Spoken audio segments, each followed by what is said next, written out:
A'udzubillahi minasyaitonirrajim. Bismillahirrahmanirrahim. Assalamualaikum warahmatullahi wabarakatuh. Alhamdulillahirabbil alamin wassalatu wassalamu ala asrafil anbiya'i wal mursalin sayyidina Muhammadin wa ala alihi wa ashabihi ajmain.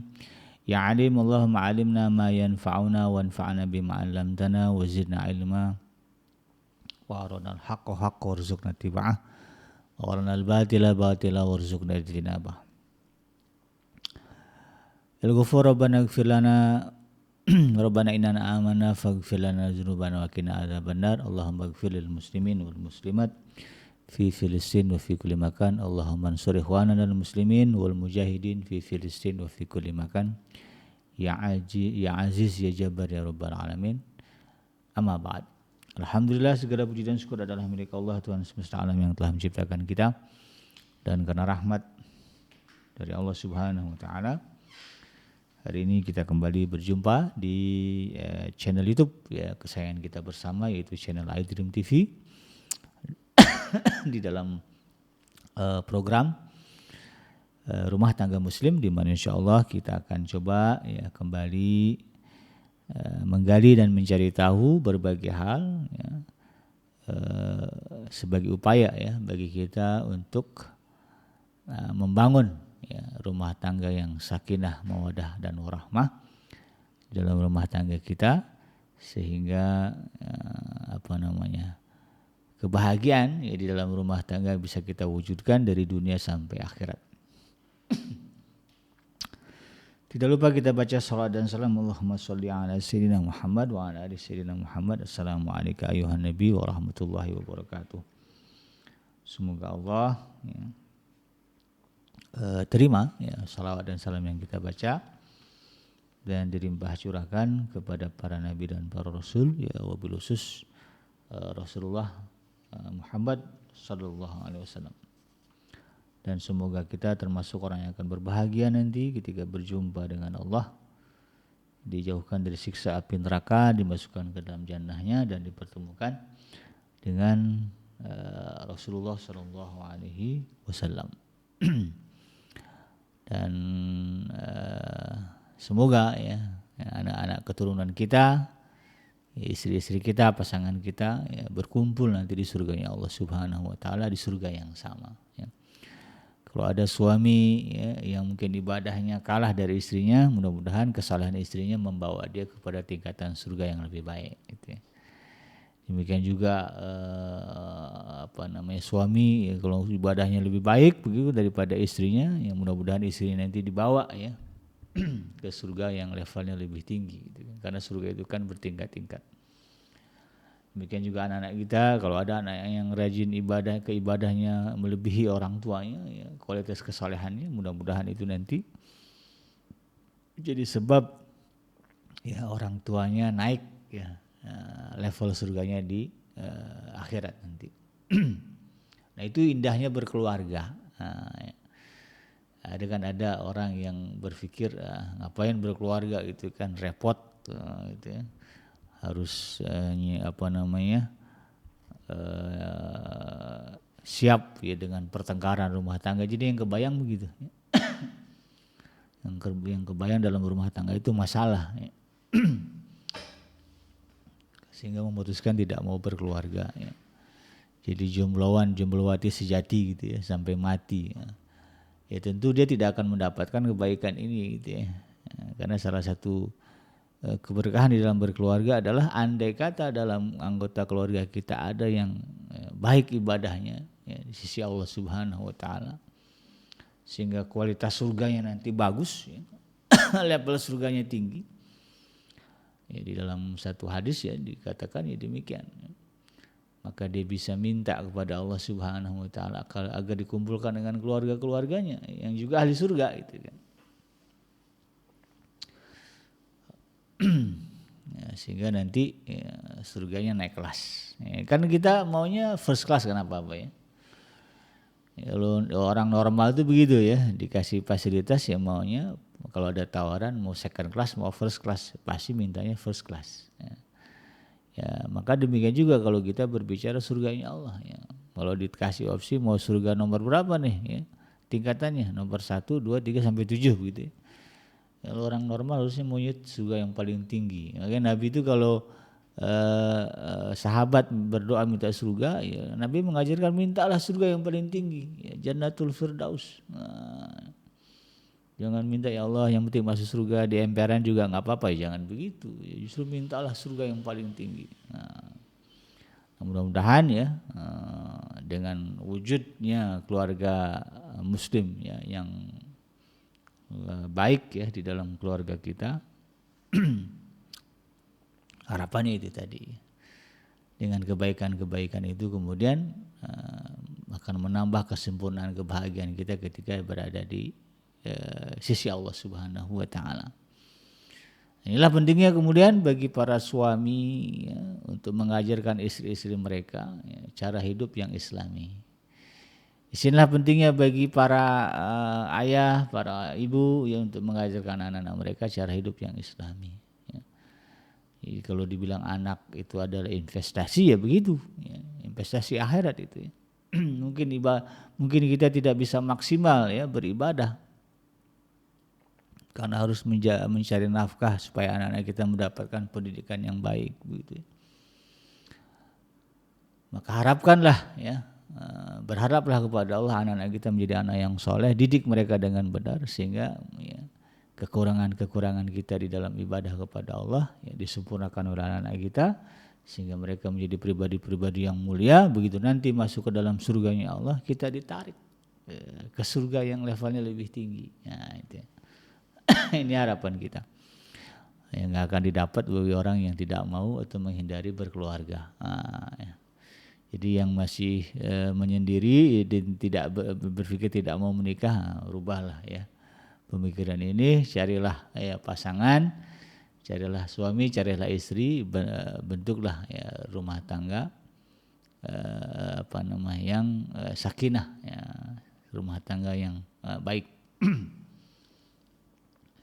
Dan di dalam kesempatan kali ini ya seperti biasa ya saya akan mengangkat tema tentang bagaimana menjadikan keluarga kita keluarga yang sakinah. Dalam hal ini tema yang saya angkat adalah mendoakan kebaikan bagi pasangan. Nah, ya. Jadi ini salah satu dari kunci keluarga Muslim yang bahagia adalah mendoakan kebaikan bagi pasangan. Ya, jadi di dalam Al-Quran sendiri ya sahabat Edrim yang dirahmati Allah ini ada satu ayat yang menggambarkan bagaimana karakter seorang pasangan Muslim. Ya terutama kalau khitabnya ya objek dari ayat ini tentu adalah lelaki ya suami. Memang bicara rumah tangga ya suami itu ya ada di depan gitu ya karena disebutnya sebagai kepala rumah tangga. Maka banyak aturan-aturan ya karakter-karakter yang disebutkan dalam Al-Quran dan hadis ya. Kalau berkaitan rumah tangga ya titik beratnya bebannya itu diarahkan kepada suami ya. Ya demikian juga ya di dalam Al-Quran surah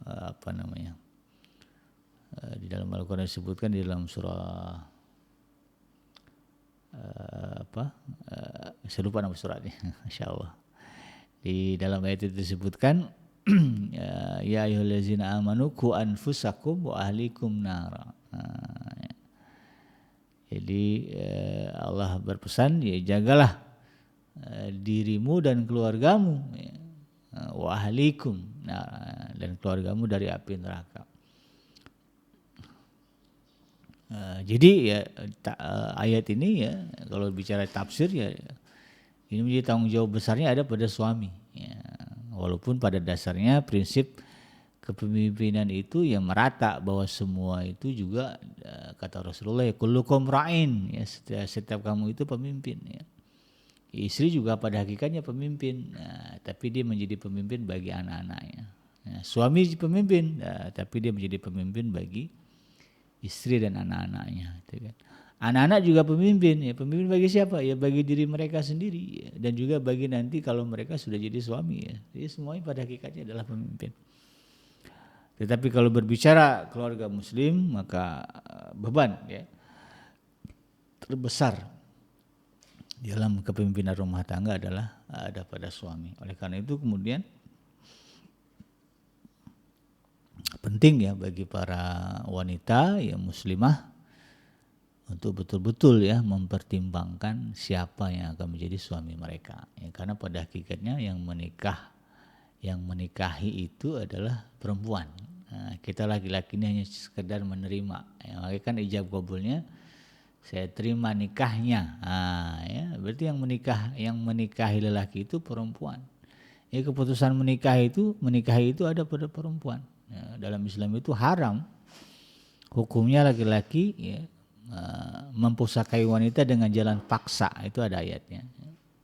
Jadi nggak boleh ya. Pernikahan itu dilandasi oleh pemaksaan. Harus atas dasar kerelaan istri ya, pihak perempuan. Jadi mandat pernikahan dalam Islam itu ya, ada pada wanita. Wanita yang menentukan siapa yang akan menjadi suaminya. Bahkan untuk memastikan dia mendapatkan suami yang baik, Allah amanahkan ya, tujuan itu kepada wali. Nah, makanya perempuan harus menikah dengan persetujuan wali bagi yang masih gadis ya. Kalau udah janda itu enggak wajib ya, dalam hadisnya begitu. Tapi kalau dia masih gadis, maka salah satu syarat nih pernikahan itu adalah disetujui oleh wali. Karena kadang-kadang kalau perempuan ini ya, ini bukan merendahkan ya, tapi ini menjadi tabiat perempuan ini mudah dirayu, gitu ya. Kalau kita lihat kasus-kasus ya di media sosial atau di berita sekarang kan banyak ya perempuan yang kemudian menyesali pernikahannya karena ternyata ya laki-laki yang dia jadikan suaminya tidak sebaik apa yang disangkakan, gitu kan. Ya ternyata hanya gampang dengan modal rayuan begitu ya. Nah, banyak yang kemudian terpedaya. Makanya sebelum menikah ya wanita harus konsultasi, harus mendapatkan persetujuan dari wali. Ya, wali itu kan dalam hal ini yang pertama adalah orang tua ya, ayah. Karena ayah kan lebih tahu lah, pernah merasakan bagaimana berumah tangga, maka tentu dia tahu ini anak saya ini menikah dengan ini gara-gara apa ya, gara-gara rayuan kah gitu ya, atau betul-betul karena kesadaran gitu kan. Nah, ini yang kemudian harus kita pahami. Karena itu kemudian sahabat hadirin yang dirahmati Allah ya,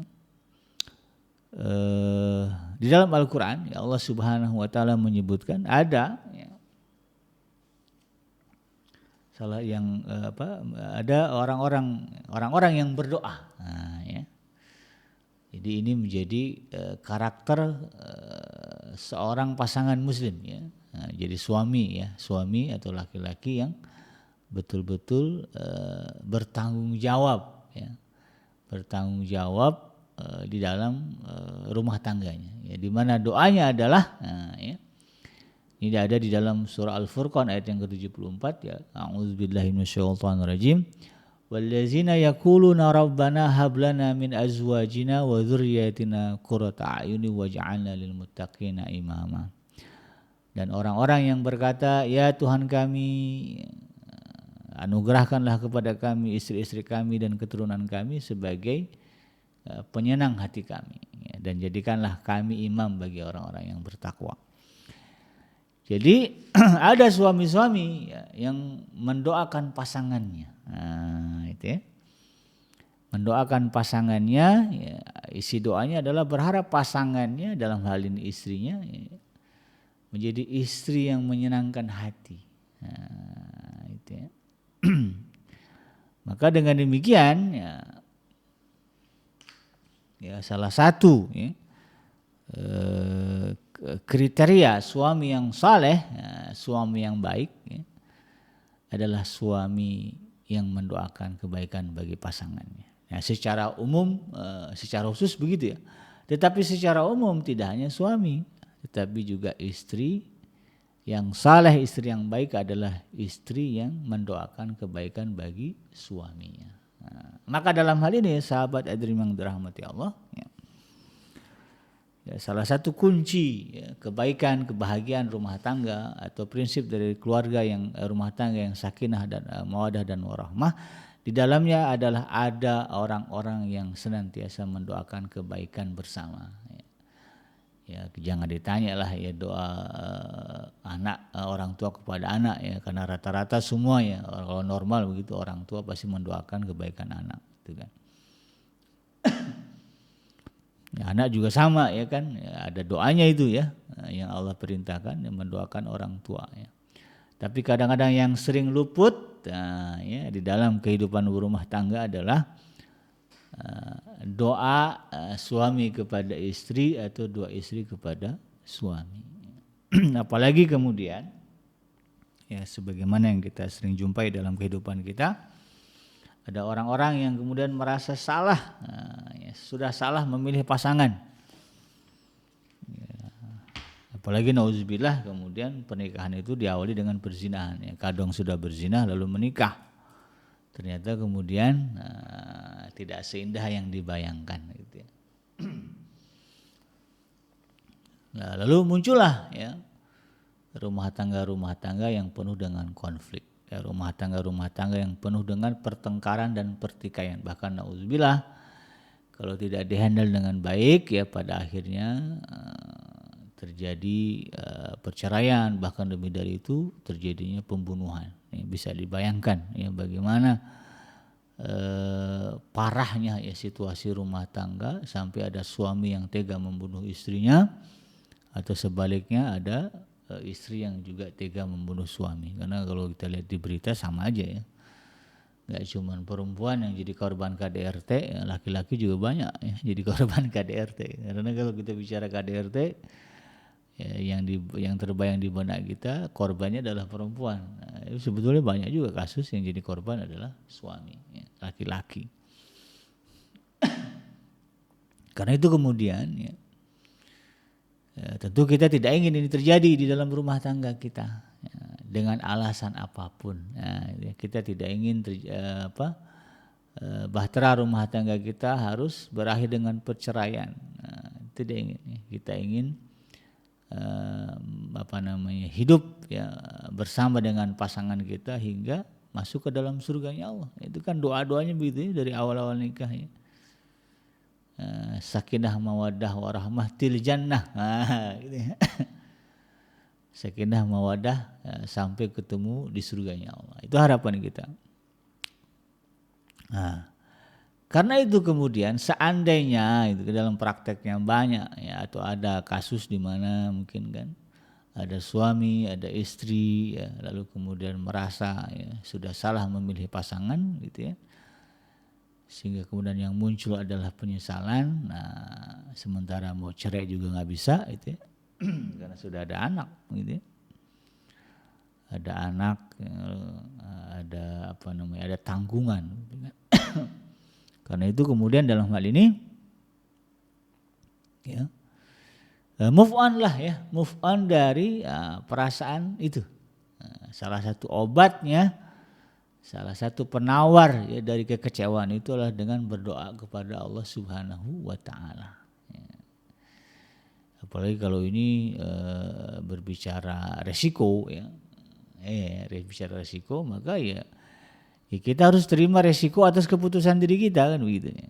Kalau laki-laki ya, kalau sudah memutuskan ini ya saya terima nikahnya si A itu kan. Maka udah menjadi resiko apapun yang kemudian yang dia dapatkan dari istrinya, itu adalah satu hal yang harus dia terima baik buruknya. Gitu kan.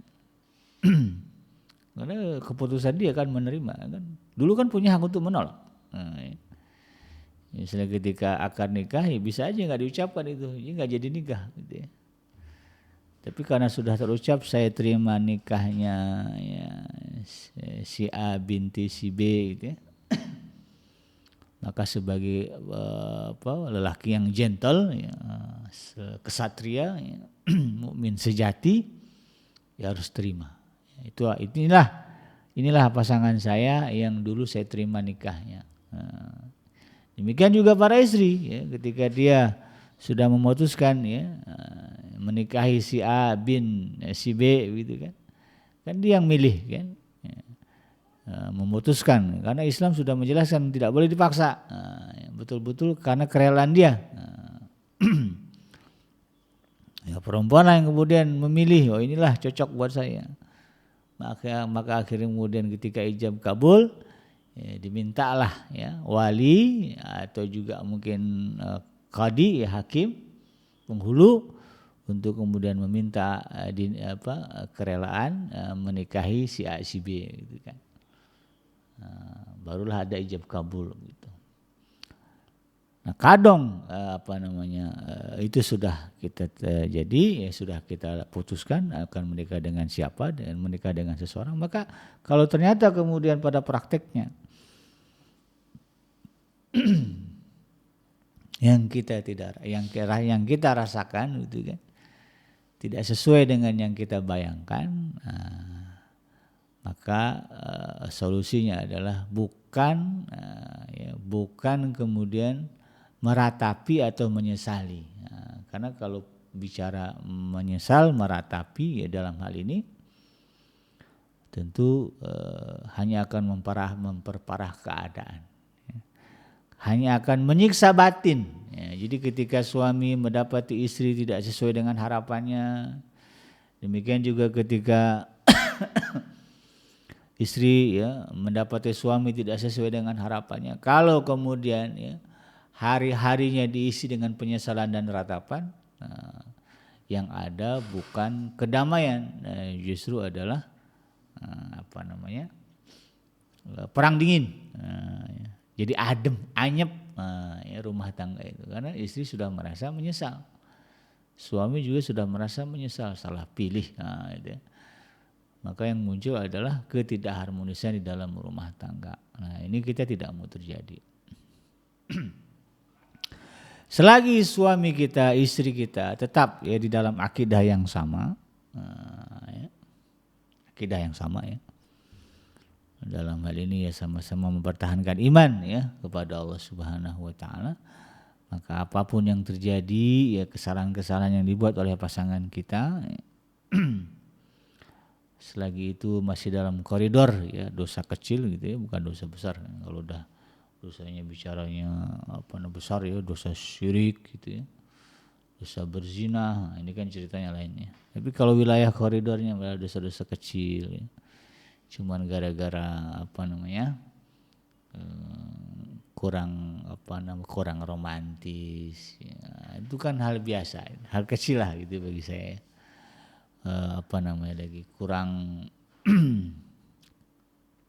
Kurang nafkahnya gitu ya. kurang nafkah, bukan dia nggak menafkahi tapi kurang nafkah. Ya, maunya itu dibeliin mobil Pajero, maaf ya, jadi sebut merek ya. Tapi ternyata cuma bisa dibeliin mobil biasa gitu ya, mobil Cina. Gitu. Ya jangan dikeluhkan lah ya kayak gitu. Tapi kemudian apa yang kita lakukan adalah sebaliknya ya. Mengobati kekecewaan itu dengan berdoa kepada Allah Subhanahu wa taala. Doakan kebaikan bagi pasangan kita itu. Jadi alih-alih kita kemudian menyesali, meratapi yang pada akhirnya kemudian membuat kita semakin frustasi ya, dengan rumah tangga yang pada akhirnya membuat kita tidak nyaman ya menjalani kehidupan berumah tangga, ya, lebih baik pasrahkan itu semuanya kepada Allah Subhanahu wa taala. Dari dalam hadisnya doa itu adalah senjatanya bagi orang beriman. Yang namanya orang beriman kepada Allah Subhanahu wa taala, doa menjadi senjata pamungkas dalam mengatasi berbagai persoalan, termasuklah persoalan rumah tangga. Maka sibukkanlah ya hari-hari Anda ketika muncul rasa kecewa, ya, terbayang itu kan dulu janjinya begini, kenyataannya begini gitu. Sakit di sini gitu kan. Maka segera alihkan perasaan itu dengan ingat kepada Allah Subhanahu wa taala, lalu kemudian berdoa kepada Allah, minta kebaikan bagi pasangan kita. Katakanlah kita kecewa karena kekurangan pasangan kita tadi ya. Nah, misalnya ya Allah ternyata sholatnya nggak serajin yang dulu dibayangkan, begitu kan? Nah, maka daripada kecewa kita dengan kekurangannya, berdoalah kepada Allah, ya Allah jadikanlah suami saya ini suami yang tidak lalai sholat. Nah, doakan. Apalagi kekurangannya, ternyata suaminya semangat cari nafkahnya nggak sebesar yang dijanjikan. Dulu siap jungkir balik, gitu ya. Tapi ternyata sekarang boro-boro jungkir balik ya, kerjaannya rebahan aja begitu di rumah, gitu ya. Daripada kemudian kita tenggelam di dalam kekecewaan dan frustasi, maka doakanlah ya pasangan kita ini. Berdoalah kepada Allah ya. Sesering mungkin. Obati kekecewaan itu, kekecewaan atas kekurangan itu dengan mendoakan kekurangan itu agar menjadi kelebihan atau hilang, gitu. Berdoa ya, ngadulah kepada Allah ya kalau istri-istri, karena yang biasa banyak mengeluh itu kan istri. Suami juga banyak mengeluh ya. Doakan ya Allah gitu, saya punya suami ternyata begitu sudah nikah ya, sifat malasnya kelihatan gitu kan, lebih senang megang pancingan daripada megang alat kerjaan. Kan ada ya suami-suami yang lebih senang mancing gitu ya, daripada kemudian memikirkan bagaimana menafkahi anak istrinya. Berdoalah kepada Allah. Jangan kemudian pancingannya dipatahin, itu repot ya. Nanti ujung-ujungnya berantem cerai. Ya lebih baik doakan ya Allah ya, doa mudah-mudahan suami saya ini sadar ya, bahwa dia punya keluarga yang harus dinafkahi, ya, bukan mancing aja kerjaannya gitu ya. Doakan. Jangan malah kemudian dimarah-marahin, ya, mancing mulu, nanti jadi ribut. Jadi segala kekurangan suami jangan kemudian kita komentari dengan komentar yang menyakitkan hati, karena pada akhirnya itu tidak menjadi masalah, tidak menjadi solusi, bahkan jadi masalah. Apa yang sebaiknya kita lakukan? Doakan saja. Minta kepada Allah apa kekurangan dia. Dia suka mancing ya Allah, padahal ya di rumah beras sudah habis begitu. Doakan ya Allah, berikanlah dia kesadaran untuk kemudian memenuhi tanggung jawabnya. Jadikan suami yang rajin mencari nafkah untuk keluarganya ya Allah. Doa setiap saat ya, minimal setelah sholat wajib ya, 5 kali sehari. Lagi haid juga sama, doakan ya. Kalau perempuan kan kadang-kadang mikirnya lagi haid, ibadah off ya, padahal yang off itu hanya sholat ya. Sholat, puasa, tawaf. Yang lainnya ya itu mungkin baca Quran ya, bagi sebagian mazhab ya. Yang lainnya kan bisa termasuk berdoa ya. Biasa dulu kalau lagi nggak haid gitu kan, berdoa 5 kali sehari untuk suami, maka lagi haid juga doanya 5 kali sehari. Dengar azan, doakan suami, ya Allah biasa saya doain suami saya ini. Coba 5 kali sehari minimal kita doakan kekurangan suami itu. Masa iya Allah Subhanahu wa taala yang sudah menyebutkan ya, ud'uni astajib lakum ya. Berdoalah kalian kepadaku, aku akan kabulkan. Masa iya begitu ya? Doa kita 5 kali sehari itu tidak dikabulkan oleh Allah Subhanahu wa taala. Masa iya gitu. Sementara Allah Subhanahu wa taala sudah menjanjikan. Bisa jadi selama ini ya, itu yang luput dari kita ya.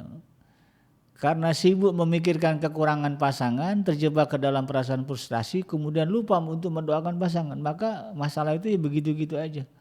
Sholat ya sholat rajin, tapi di dalam sholatnya nggak mendoakan pasangannya. Itu kan. Maka yang terjadi adalah ya pada akhirnya itu tadi ya, mungkin perceraian dan sebagainya. Doakan apapun bentuk kekurangan suami, doakan minta kepada Allah Subhanahu wa taala agar kekurangan itu kemudian dihilangkan, diganti dengan kelebihan-kelebihan ya.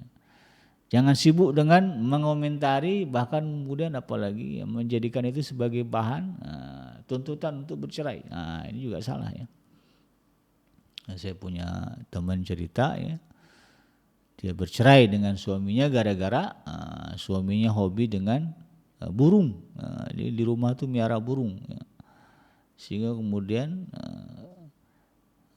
hari-harinya sibuk, namanya juga hobi gitu ya. Nah, kadang-kadang nih istri ya, ketika mendapati suami punya hobi gitu kan, dan hobinya ternyata itu kan betul-betul besar ya, gairahnya dengan hobi itu besar, jangan kemudian ganggu ya, ganggu hobinya ya. Malah kalau bisa support hobinya gitu kan, disupport gitu kan, didukung. Tapi kalau rasanya hobinya menyusahkan, nah itu kan jangan, itu tadi ya.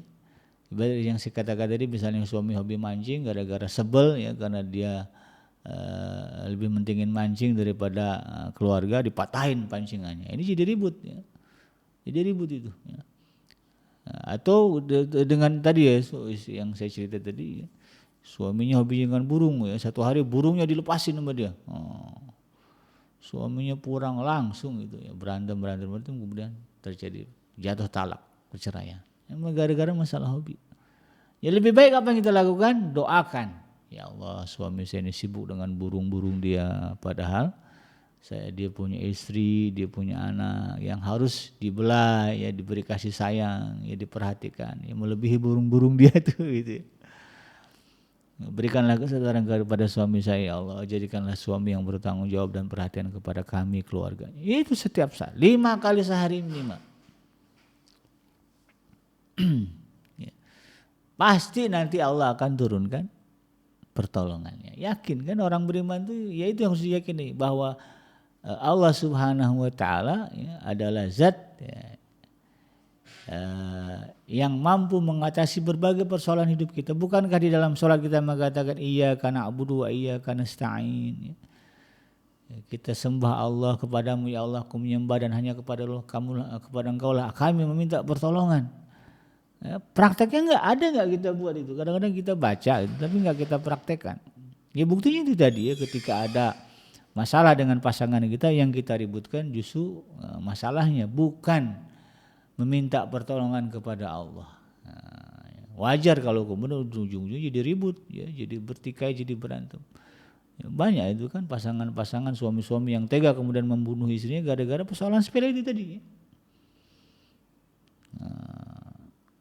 Oleh karena itu kemudian ini yang harus kita bangkitkan ya, para istri. Demikian juga para suami ya, ketika mendapati istri ya, tidak sesempurna yang kita bayangkan, yalah ya, namanya manusia nggak ada yang sempurna, ya itu harus kita sadari begitu kan. Maka sebaiknya apa? Ketika suami mendapati istrinya tidak sebaik yang diharapkan, doakan ya, minta kepada Allah Subhanahu wa Ta'ala. Misalnya apa kekurangannya? Ya kekurangannya itu tadi ya, nggak bisa masak ya Allah ya. Masakan dia itu nggak enak begitu ya, doain ya. Ya Allah berikanlah ilmu, kepandaian, kepintaran kepada saya, istri saya untuk bisa masak. Doanya itu.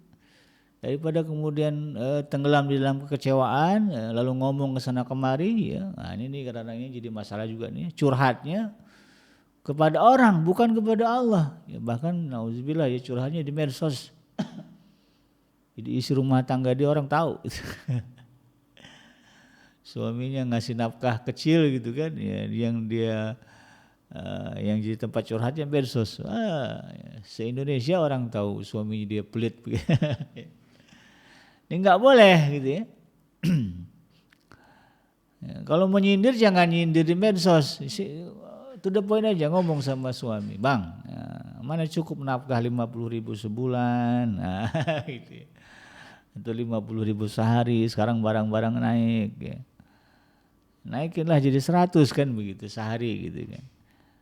Lebih baik begitu daripada kemudian heboh di media sosial, heboh di Facebook, heboh di Twitter atau di X. Ya.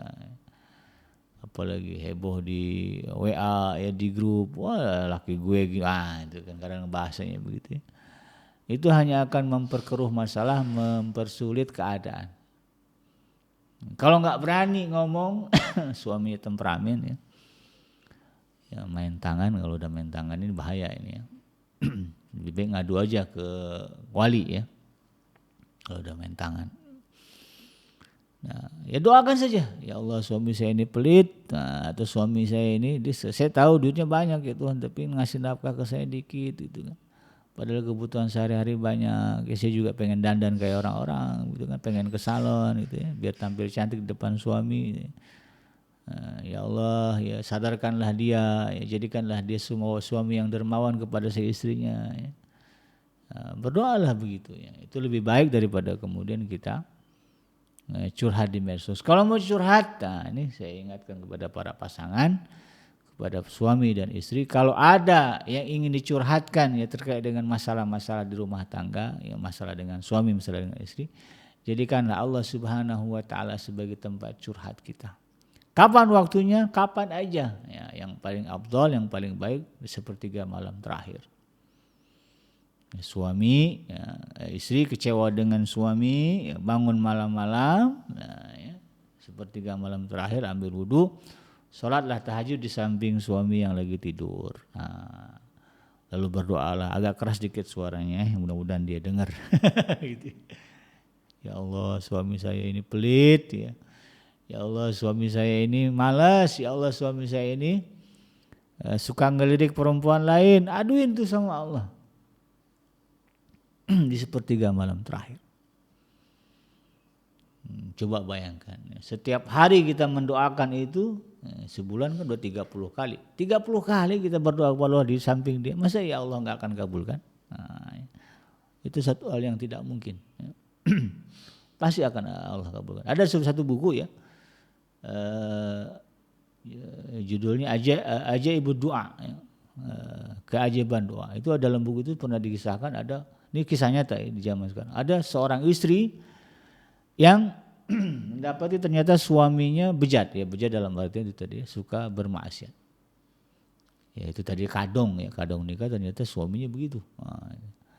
Nah, alih-alih dia meratapi, menyesal dan sebagainya, akhirnya apa? Dia berdoa setiap hari, setiap saat kepada Allah agar suaminya diberikan kesadaran. Apa yang terjadi? Sadar suaminya. Ini kisah nyata. Sadar suami yang tadinya yang tadinya suka maksiat, ditinggalkan maksiat itu. Padahal istrinya nggak pernah nyinggung, bang jangan pergi ke pub, bang jangan megang botol, jangan pakai narkoba. Dia nggak singgung. Ya. Tapi dia berdoa kepada Allah Subhanahu wa taala. Dan apa yang terjadi? Ya, doanya itu dikabulkan oleh Allah Subhanahu wa taala. Suaminya berubah, ya. Dia tinggalin maksiat yang satu-satu sampai akhirnya semua dia tinggalkan, sampai akhirnya kemudian dia belajar agama, rajin ngaji, betul-betul hijrah lah bahasa sekarang ini. Itu kekuatan doa. Jangan remehkan kekuatan doa. Maka demikian juga bagi para suami, apalagi di doanya ya. Sebagaimana yang disebutkan di dalam surah apa tadi? Surah Al-Furqan ayat yang ke-74 ya. Kan kalimatnya jelas, Rabbana hablana min azwajina wa dzurriyyatina qurrata a'yun waj'alna lil muttaqina imama. Ya. Kita minta istri ini jadi orang yang saleh, yang menyenangkan pandangan kita, hati kita. Prakteknya bagaimana? Itu sering tadi kita ngadu kepada Allah ya. Minta agar Allah menjadikan pasangan kita pasangan yang baik, ya, mengganti kekurangan yang menjadi kelebihan, mengganti keburukan yang menjadi kebaikan.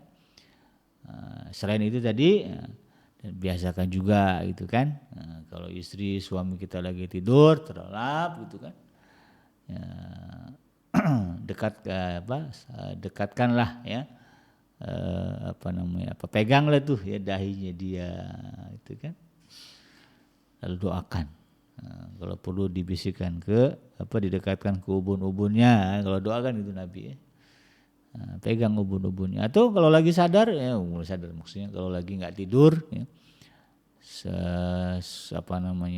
suami mau berangkat kerja, ya,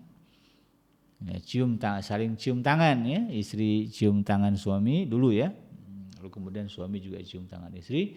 Kemudian tarik ke kepalanya, doakan ya Allah jadikan semua, ya Allah kencangin dikit ya. Ya Allah jadikanlah istri saya istri. Apa kekurangannya? Sebut. Ya. Kalau nggak berani ya general aja lah.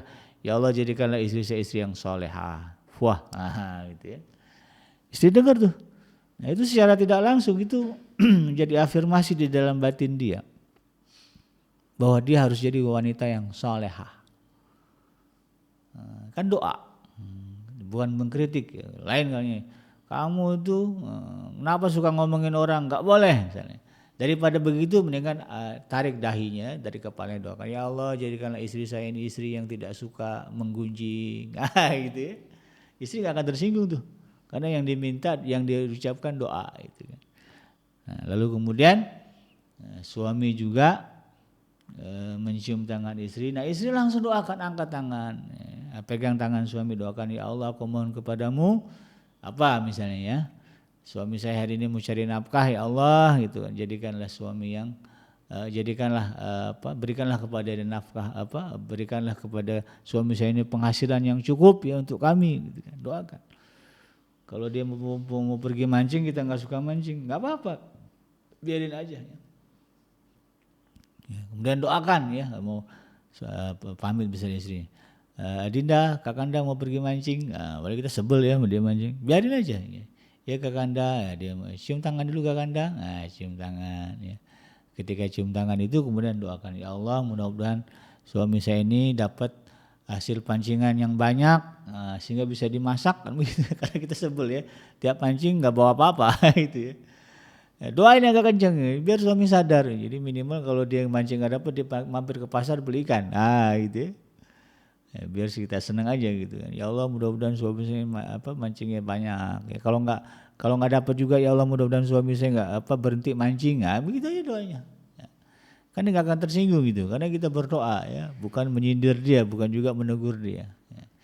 Ya, ganti sindiran teguran itu dengan doa ya, kebaikan bagi suami kita.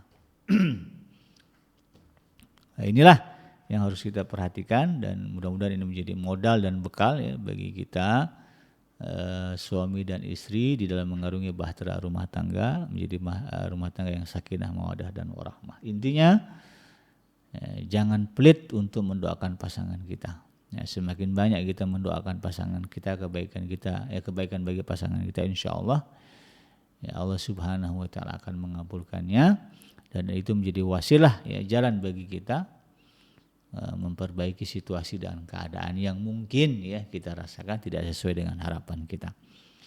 Yang benar datangnya dari Allah Subhanahu Wa Taala, dan yang salah semata-mata lahir dari kealfaan dan kehilapan saya pribadi. Saya bikin pamit undur. Subhanaka Allahumma rabbana wa bihamdika asyhadu an la ilaha illa anta astaghfiruka wa atubu ilaik. Walhamdulillahirabbil alamin. Wassalamualaikum warahmatullahi wabarakatuh.